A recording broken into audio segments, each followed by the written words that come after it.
Donc on va faire la correction de l'activité 4, page 96. Dans l'activité 4, page 96, on vous parlait de la pile au citron. On vous disait du coup qu'on plante dans un citron une lame de zinc et une lame de cuivre qu'on a bien décapées au préalable.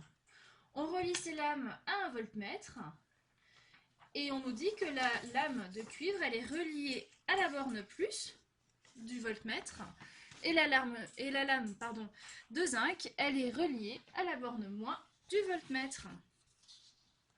On nous demandait en première question de relever l'indication donnée par l'appareil de mesure. Eh bien, l'appareil de mesure, c'est le voltmètre. Il mesure a priori des volts. Et ici, il mesure 1,012 volts. Question 2, du coup, on nous demandait l'unité. Ben, l'unité, elle est en volts. A priori, pas de secret ici, pas de problème.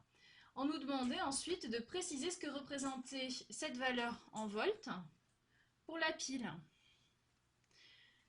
Et alors ça, c'est quelque chose que vous avez vu dans la vidéo la dernière fois et au travers du questionnaire. En fait, la tension aux bornes de la pile que vous mesurez en volts, eh bien cette tension, ça correspond à ce qu'on appelle une différence de potentiel.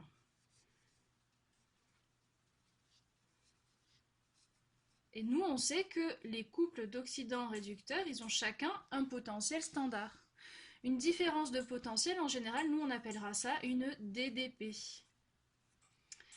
Et donc, pour la pile ici, cette DDP, cette différence de potentiel ou cette tension en volts aux bornes de la pile, elle est égale au potentiel standard du couple du cuivre, c'est-à-dire Cu2 plus Cu, moins le potentiel standard du couple du zinc, c'est-à-dire Zn2 plus Zn. Ce qui nous donne ici 1,012 volts environ.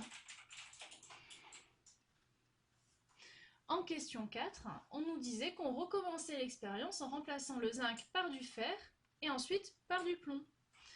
En fait, ce qui se passe, c'est que quand on remplace en premier par le fer, notre DDP, au lieu d'être E0 Cu2 plus Cu moins E0 Zn2 plus Zn, elle va être égale à toujours E0 Cu2 plus Cu, sauf que comme on a remplacé l'électrode au zinc par une électrode au fer, on aura E0 du coup de Fe de plus de Fe pardon Fe de plus pardon Fe. Et donc ça on nous dit que c'est égal a priori à 0,67 volts. Maintenant cette fois-ci, si on remplace l'électrode de zinc par une électrode au plomb, on se rend compte qu'on obtient une valeur encore moindre.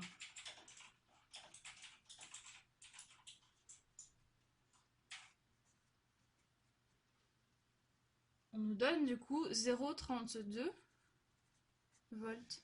Et alors qu'est-ce qu'on peut en déduire de ça? On peut en déduire qu'en fait la différence des potentiels standards entre Cu et Fe, elle est de 0,67 et celle entre Cu et Pb, elle est de 0,32.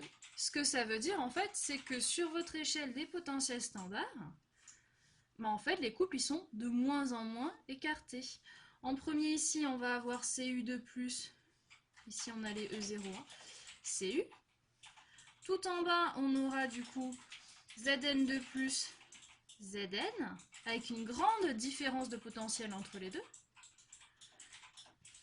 Et puis ensuite, on va avoir ici le couple avec le fer et ici le couple avec le plomb.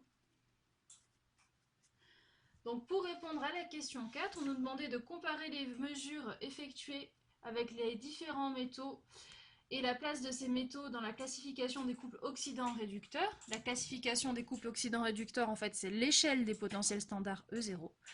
Et donc, on pouvait voir que ce qu'on observe, c'est que la différence de potentiel entre Cu et Zn, ici, elle est plus grande que la différence de potentiel, par exemple, entre CU et FE, ici, qui elle-même est plus grande que la différence de potentiel entre CU et PB, ici.